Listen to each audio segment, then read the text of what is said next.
solid teams nevertheless, and two really versed players. You know, it's not going to be easy for either player to kind of break down either one's team. I think they're both quite versed. They've got a lot of experience with what they're playing, so it's going to be a bit of a duke out, I think, this one. Which is what we love to see in these video game championship series. We're about to kick it into team preview just for you guys now. So let's go through the teams. Rafael Montes on the left-hand side of your screen will be running that Arcanine, Tapu Lele, Ninetales in its Alolan form, Mandibuzz, Alolan Muck, and Garchomp. And on Juan Gil's side of the field, we're going to have Mimikyu, Arcanine, Kartana, Snorlax, Tapu Koko, and Alolan Persian. So Lee, you mentioned it, a fairly large duo out of Snorlax and Mimikyu there for Juan Gil. Definitely one larger element to the other, being that Mimikyu and Snorlax there. And something we saw do quite well, we've seen it do very well at tournaments throughout the 2017 season. Nils had a very good run with it at the World Championships this past summer, so we do know the potential there, and it's always a big threat to opponents, and you know you have to set up well against it. But the nice thing on Raphael's team is he has that Mandibuzz, and I always think that Mandibuzz, it has access to moves like Taunt that can help shut down the Mimikyu, and it has access to foul play. So if the Snorlax is a belly drum variant, you know, if you can't get the speed control how you want it to, Mandibuzz is there with the foul play. It's going to be dishing out huge amounts of damage, which your Snorlax just doesn't want to be taking. It's such a good time to be a Pokemon that has access to the move foul play. We've seen from the World Championships how many Pokemon were running that just for this Mimikyu Snorlax combination. Another key Pokemon for Raphael's team has to be that Alolan Muck as well. If it can knock off a berry, if Snorlax is carrying one of those pinch berries that we've seen used so much and recycle, get the belly drum off, and then be able to restore its HP all the way back to the top, that could be really important for destabilizing that matchup from Juan's side of the field. Yeah, and as you say with the knockoff, once the berry has been knocked off, you can't recycle that again. It is gone for the duration of the rest of that match. So that must be a big thing on Raphael's mind if we do see the inclusion of the Snorlax from Juan's side of the field. Yeah, and it didn't look like Juan had any real ways to hit it for super effective damage outside of a possible bulldoze on that Arcanine side of the on his side of the field. So he's going to have to play very carefully around the combination of Mandibuzz and Muck if Raphael decides to bring it in a game together, but it gives Raphael options to switch up between Game 1 and 2. Speaking of Game 1, here we go, Round 3 of the Bilbao 2017 Special Championships. It's going to be Arcanine and Muck for Rafael Montes, and that Mimikyu Snorlax combination come out for Juan Gil. Yeah, interesting that you mentioned the Muck as we go into the game, and Raphael revealing it straight away, knowing that it's going to be very good against this combination. You know, the Snorlax here is threatened from a knockoff, whether or not it has Protect. We've seen it recently kind of build up a little bit of popularity, that move on Snorlax, to allow the Mimikyu maybe to set up Trick Room in this position. But we're getting into turn 1, Jay. Trick Room, more like Trick Z move. So we're going to actually see a Z move coming out from the Mimikyu. It's going to activate the Ghostium Z. Is it going to be? It's going to be the Destiny Bond here. So a really nice call from Juan to be able to set up some sort of setup move on his Snorlax. So it's going to redirect all the damage coming out from that knockoff into the Mimikyu. So Mimikyu's disguise is going to go down to a knockoff from Muck here. So and also can't knock off the Z move, so no additional damage. We see the belly drum coming out from Snorlax, but Arcanine hasn't moved, Lee. Is it a roar? We could be seeing a roar here. We see the belly drum activate, and Snorlax is going to munch down on that berry, having a nice little snack, but little does it know it's going to get roared right out of here. Well, actually no, Mimikyu with a redirection from the Destiny Bond. Really smart from Juan. Yeah, really smart play there from Juan, you know. Reading into the situation, there could be a potential roar on the opposing side of the field from Raphael's Arcanine. Wants to get that Snorlax set up, wants to protect it from the potential knockoff from the Muck, gets the belly drum up, it's in a really dominating position now, and switching in the Arcanine, keeping Mimikyu as well in the back to bring in later if he wants, and maybe get that Trick Room off if he wants to at a later stage. But Raphael in a bit of a situation where he needs to maybe switch up his board position a little bit. Yeah, speaking of switching out board position, we're going to see the Arcanine leaving the field, bringing Alolan Persian in its place. Another Arcanine leaving the field now in favour of Mandibuzz. So Mandibuzz going to really threaten some damage with that foul play here. Muck going for Protect now, so no damage being dealt into that slot. We're going to see that's a return there coming out from the Snorlax onto the Mandibuzz in a one-hit KO. So a really smart play from Juan there to destabilize Raphael's counters to this. Didn't allow for a roar to get rid of the belly drum, and also stopped any any foul play. Yeah, the massive turn for Juan there, and just taking advantage of that belly drum while he can, you know.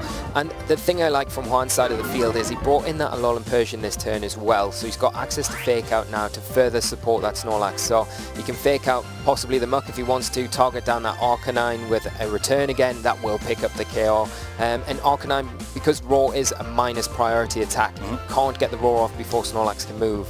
And Snorlax being so bulky just generally anyway, and it's got its pick of what it wants to do. If Persian can support it with the fake out, as you said, stop some Pokemon attacking, it can either just go straight for knockouts, because it's at full HP now, it doesn't need to worry about recovering or getting that berry back just yet. No, just capitalising on the pressure that he's got at the moment and making sure that he keeps on top of that. We do see Raphael switch up to the Tapu Lele now, getting that Psychic Terrain. Well, that is a good way to get rid of that fake out pressure from Persian. So we're actually going to see the parting shot now, which is going to land onto that the Tapu Lele, which will lower its attack and special attack. So Persian whispering some nasty little insults going onto that Tapu Lele before switching out and allowing Juan to pivot once again and possibly bring in the Pokemon that he has in the back, or to bring in the Mimikyu there, so didn't get knocked out because of the Roar removing it from the field. Snorlax now just able to get that return into the Arcanine and pick up another knockout. Snorlax on a rampage. Yeah, and you've got to expect that Raphael went for that Roar again on the Arcanine, but then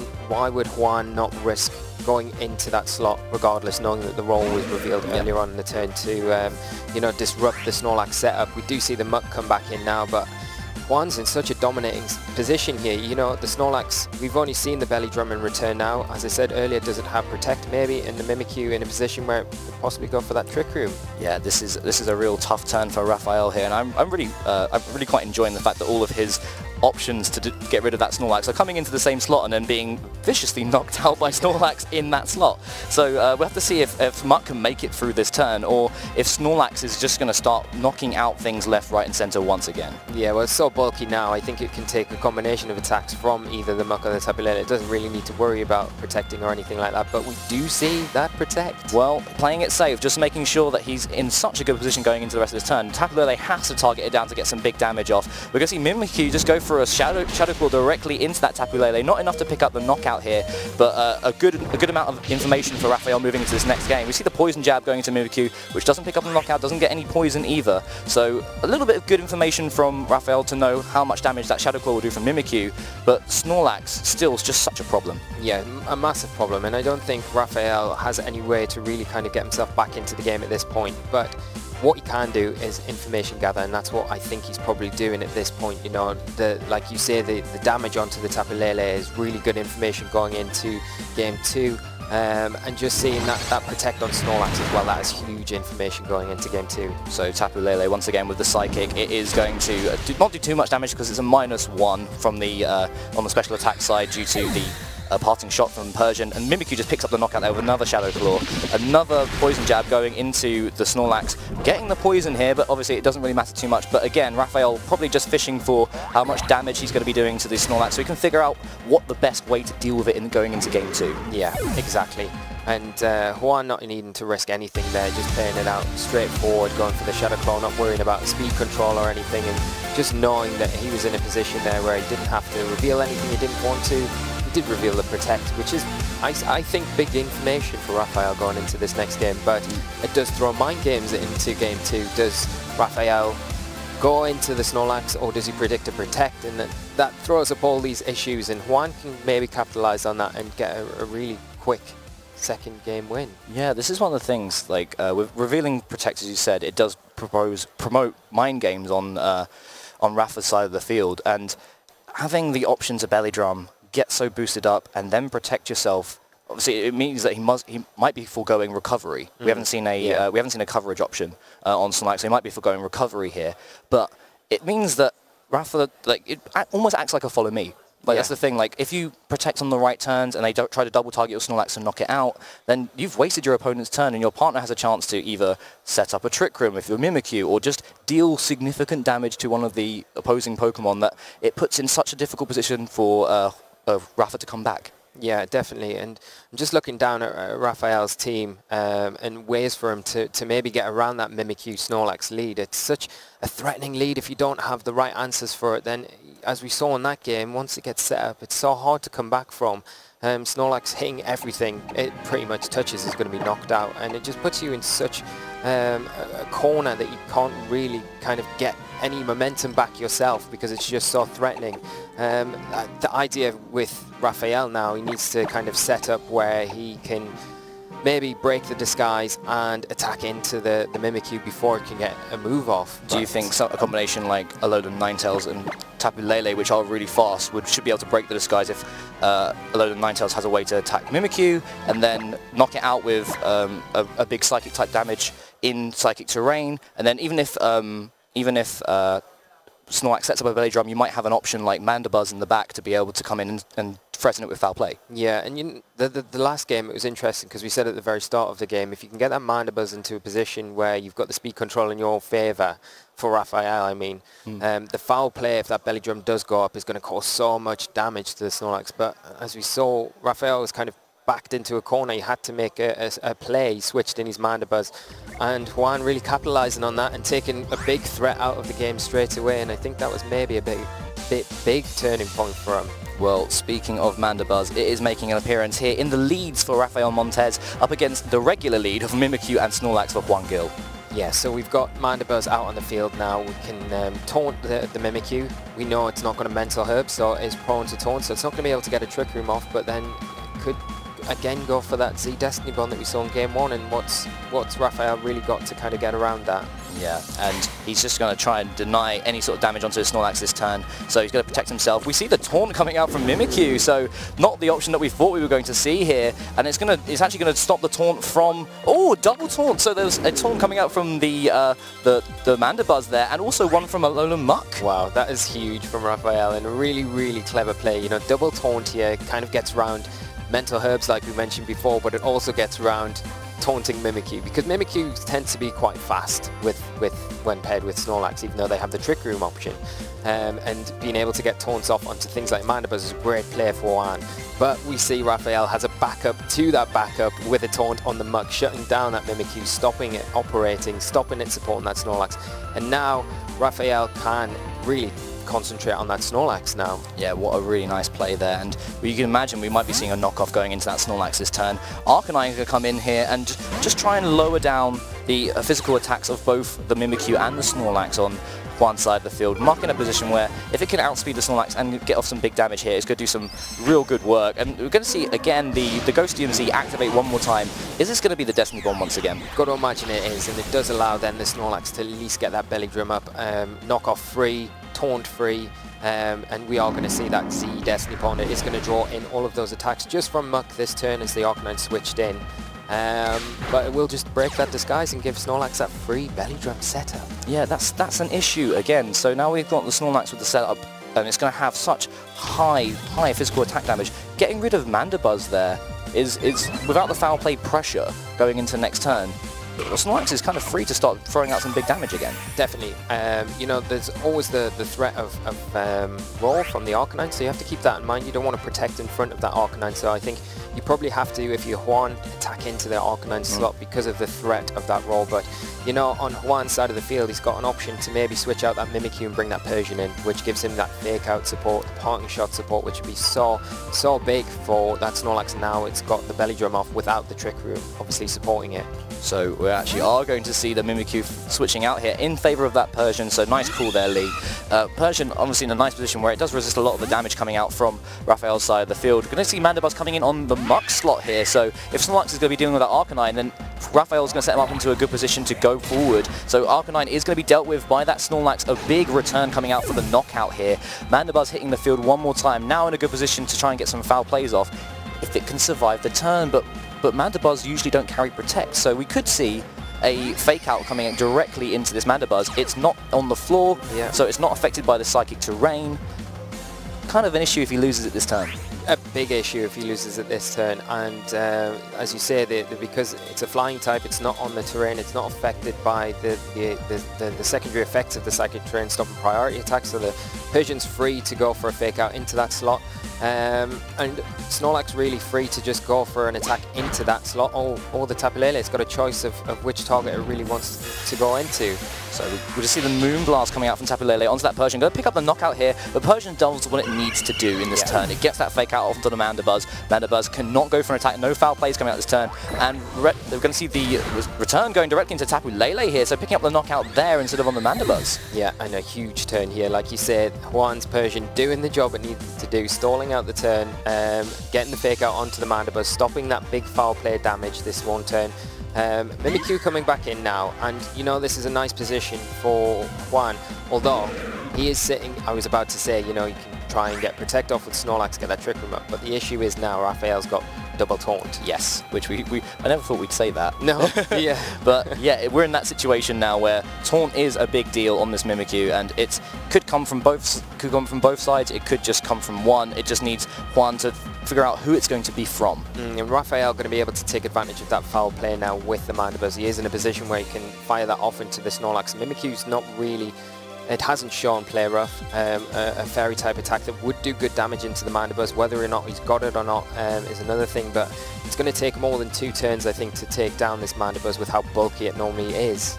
Yes, and it is a real problem, which we saw in some of our previous games here in Bilbao. Like, when you get the roost going off, it can be really big, but we actually just see the switch out on Snorlax, so getting rid of the belly drum boost there, and Arcanine coming in its place, so lowering the physical attack of Muck. Doesn't really matter too much for Mandibuzz here, but the taunt coming out from Mimikyu onto the Muck, so Muck will not be able to stop it from using Trick Room in future turns. The foul play coming out from Mandibuzz into that Arcanine slot, which does significant damage, but was not the target he was hoping to hit. Yeah, really bold play there from Juan. You know, you had nothing to stop a foul play coming in from the Mandibuzz. He'd already used his berry, so he knew he didn't have access to the recovery. With double taunt in front of him, he doesn't want to go for a recycle if he got it. And kind of just maybe a way out. He's got a game plan to close this up. A more sensible one is, you know, taking that sacrifice, getting rid of the Snorlax. It's got that belly drum under its belt, and bringing in the Arcanine to try and just close this game out as best he can. Snorlax is obviously in the back, still can come in and do some work later on in the game, but Juan kind of taking a big risk here, taking out that Snorlax. Yeah, we have to see how Raphael's going to be able to adapt to this. We're going to see another taunt from Mimikyu, really smart, so there's no, with Raphael not able to switch out, there is no way that Trick Room can be stopped now, because taunt is going to last for the next 3 turns. We're going to see the Flare Blitz going into that Mandibuzz as well, just to be able to take some chip damage onto it, with some large chip damage there, but also make it more difficult for Mandibuzz to be able to deal with that Snorlax in future turns. Poison Jab going to do some good work against Arcanine, going to take it down into the red. Are we going to see a berry activate here? We are, so yeah, we're going to see one of those pinch berries activating on Arcanine here. Going to take it back just over a little bit further than half HP now. The Poison's going to tick it down slowly, but with Mimikyu being able to set up a Trick Room next turn, Snorlax is just waiting for its time to shine. Yeah, and the other thing about taunting that Mandibuzz with the Mimikyu as well, you take away any option to roost, it's not going to be able to recover. And you know, now you can just target it down with the Arcanine and possibly the Mimikyu in the same turn. Try and get rid of it as soon as you can, and then once that's happened, Snorlax can come back in and pretty easily deal with the Muck. I would have liked to have seen Raphael maybe go for the knockoff into the Arcanine slot the last turn rather than the Poison Jab and just get rid of that berry. Now it's put Juan back in, you know, the Arcanine's still in a good position now, getting all that health back.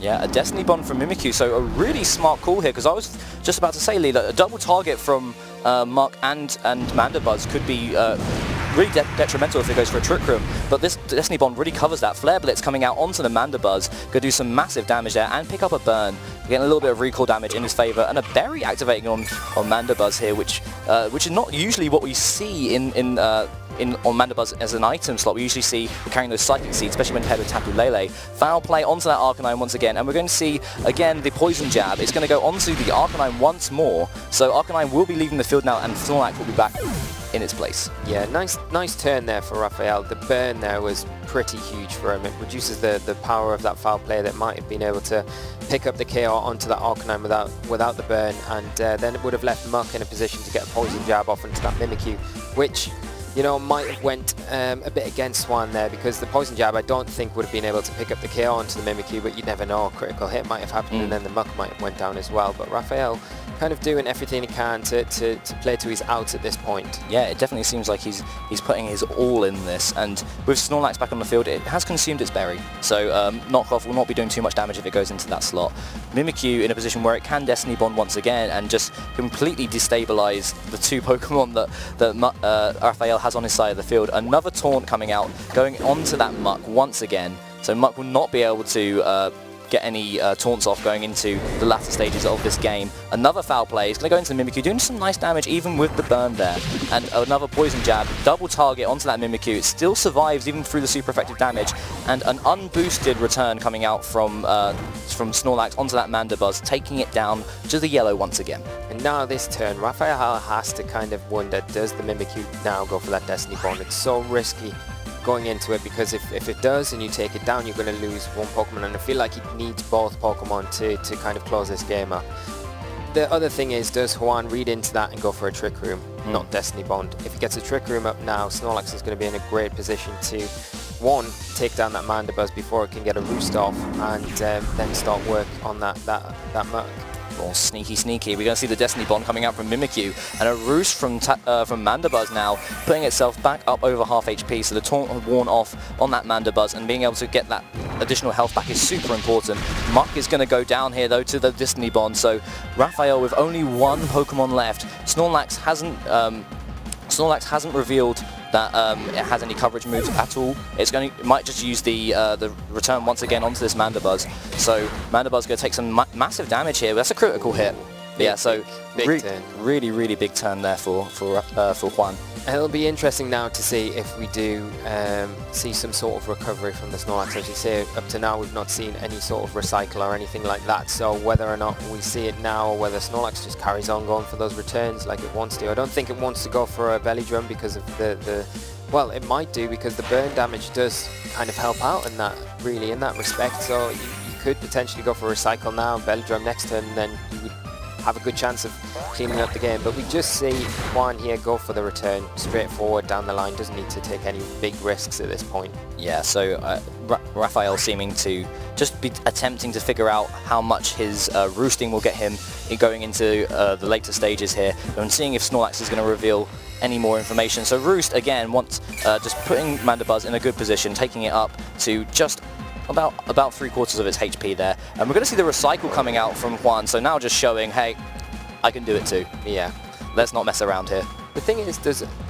we know Mandibuzz has access to taunt, potentially, and it could shut down a belly drum here. It might be a good point in time for the Mandibuzz, if it's got access to taunt, to go for that taunt into the Snorlax and stop that belly drum potentially, and more importantly stop any more recycles, because the Snorlax now is in a position where it can't really just recycle itself away. It's not really threatened at this point.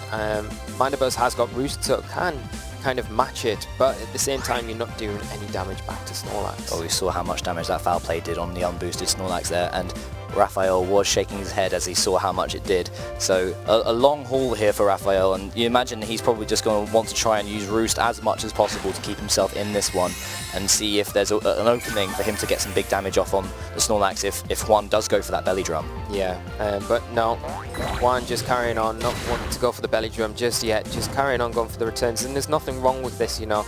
Eventually that Mandibuzz will run out of Roosts, and the Snorlax will still have all of its recycle, PP still, it'll have access to belly drum maybe, and all that as well. It's still got protect and things like that. I think the burn here is the big thing on the Mandibuzz. That burn from the Flare Blitz earlier on in the game really shut down that Mandibuzz's ability to kind of counteract the Snorlax as well as maybe would have done without it.